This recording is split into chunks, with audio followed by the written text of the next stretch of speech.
Dr. Emma Taylor, a woman of sharp intellect and insatiable curiosity, had dedicated her life to unraveling the enigmatic workings of the human mind. Her current endeavour, the isolation experiment, was her most ambitious project yet. 5 volunteers, carefully selected for their mental fortitude, agreed to spend 6 months in complete solitude. Their confined world was an abandoned asylum, its decaying walls holding whispers of forgotten horrors. Each subject was assigned a soundproof room, stripped bare of any stimulation except a cot, a table, and a dim light. Their only link to the outside world was a speaker system for communication and a steel door bolted shut from the outside. Emma believed that by stripping away the complexities of human interaction, she could study the mind's raw essence. The first few weeks of the experiment were surprisingly uneventful. The subjects, initially anxious, settled into a routine. Their journal entries, collected and analysed daily, spoke of vivid dreams and a surge in creativity. I hear melodies whispering from the walls. Subject 1, a musician, claimed to hear melodies whispering from the walls. Subject 4, a writer, found herself penning poetry with an intensity she had never known. Emma, poring over their entries late into the night, felt a thrill of anticipation. Was she on the verge of a breakthrough? Was solitude the key to unlocking the mind's hidden potential? The early results were promising, but a seed of unease had begun to sprout in the back of her mind. As weeks turned into months, a sinister transformation took hold. The subject's journal entries, once filled with hope and wonder, grew malevolent, dripping with paranoia and dread. Their dreams, once vibrant and inspiring, twisted into grotesque nightmares that haunted them even in waking hours.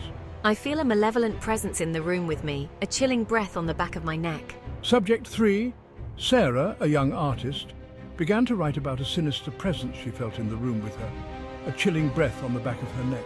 I hear scratching sounds on my door, as if something monstrous were trying to get in. Subject 5, Jake, a former athlete, described scratching sounds on his door, as if something monstrous were trying to get in.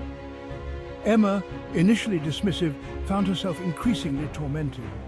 The subject's terror was palpable, their words laced with a growing madness.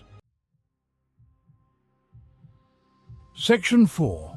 The Asylum Awakens. The asylum, too, seemed to be reacting to the experiment. Strange occurrences plagued the building. Lights flickered and died, equipment malfunctioned, journal entries disappeared, only to reappear days later filled with frantic, incoherent scribbles. One night, as I made my rounds, I heard a blood-curdling scream echoing from the depths of the asylum. It came from Sarah's room. Panic surged through her as she fumbled with the keys, her heart pounding against her ribs. Inside, she found Sarah huddled in the corner, her eyes wide with terror, her face ashen. The room was ice-cold, and a faint, sulphurous smell lingered in the air. I don't know what it was, but it was here. It was right here. The room was in disarray, and there was a faint, eerie glow emanating from the walls. Section 5. Descent into Chaos. The next morning, Jake's room was found empty. The door, bolted from the outside, remained untouched. His journal lay open on the table, the last entry a chilling message scrawled in a shaky hand. It took her. It's coming for me next. Oh no, this can't be happening. Emma, her initial skepticism shattered, was now consumed by a growing sense of dread. She rushed to check on the remaining subjects, only to find them catatonic, their eyes vacant, their pupils dilated into black, bottomless pits. S4. Fear, cold and sharp, pierced through her composure. She had unleashed something terrible, something ancient and evil, and now it was claiming her subjects one by one. What have I done? Section 6. A terrifying discovery.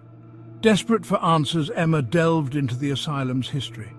In a forgotten room, she stumbled upon a dusty trunk filled with old documents, including a leather-bound journal. What is this? The journal belonged to Dr. Henry Blackwood, who conducted horrific experiments on his patients. His journal hinted at something sinister. Oh my God! Blackwood had stumbled upon a malevolent entity within the asylum's walls, and now I realize with a sickening certainty I have inadvertently awakened it.